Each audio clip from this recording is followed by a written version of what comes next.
امام دعا کب کرے؟ چنانچہ امام جس وقت فرض نماز سے فارغ ہو تو مقتدیوں کے ساتھ مل کر سب اکٹھے ایک ساتھ دعا مانگے، پھر سنت اور نفل پڑھ کر کے دوبارہ اجتماعی دعا نہ کرے بلکہ انفرادی طور پر دعا کرے، یا اپنے اپنے کاروبار میں چلے جائے، یا جس کو جہاں جانا جو کچھ کرنا ہے وہ کر سکتے ہیں۔ ہمارے جو بریلوی حضرات ایک بار دعا کر لیتے ہیں، اس کے بعد پھر دعائے ثانی ہوتی ہے، اس کا ثبوت حدیث پاک وغیرہ میں نہیں ملتا ہے، اس لیے یہ بدعت ہے، اس کو نہیں کرنا چاہیے۔ دعائے ثانی اجتماعی دعا جو ہے دعائے ثانی کے نام سے، یہ بدعت ہے۔ واضح ہے کہ سنت اور نفل کے بعد امام اور مقتدیوں کا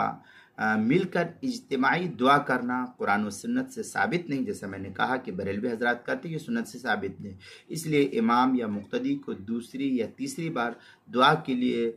روکنا یہ جائز نہیں ہے، اور دعا نہیں کرنا چاہیے، یہ سنت سے ثابت نہیں ہے۔ چنانچہ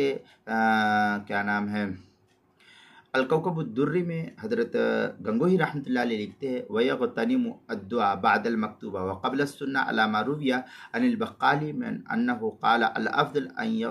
يَشْتَغِلَ بِالدُّعَاءِ ثُمَّ بِالسُّنَّةِ وَهُوَ الْمَشْهُورُ الْمَعْمُولُ بِهِ فِي زَمَانِنَا كَمَا لَا يَخْفَى فَإِنَّهُ مُسْتَجَابٌ بِالْحَدِيثِ۔ یہ الکوکب الدری کی عبارت ہے، ابواب الدعوات قال ربکم ادعونی کی تحت جو نقل کیا، صفحہ 291 جو مکتبہ یحییٰ سہارنپور ہندوستان کا چھپا ہوا نسخہ ہے، اس کے اندر۔ اس کے علاوہ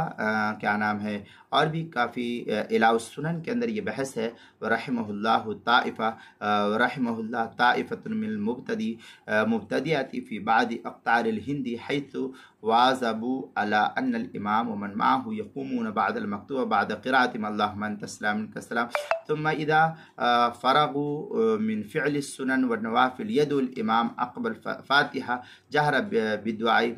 مرة ثانية۔ اس طریقے کے الفاظ جو ہے اعلاء السنن کتاب الصلاة باب الانحراف بعد السلام وکیفیت و سنیت الدعاء والذکر بعد الصلاة، جلد نمبر 3 صفحہ نمبر 167 جو ادارت القرآن کراچی پاکستان کا چھپا ہوا نسخہ، اس کے اندر۔ اسی طریقے سے نماز کے مسائل کا انسائکلوپیڈیا جلد نمبر 1 صفحہ نمبر 141 حروف تہجی الف عنوان ہے امام دعا کب کرے، اس کے تحت جو اس مسئلے کی تفسیر نقل کی گئی ہے وہاں دیکھ سکتے ہیں۔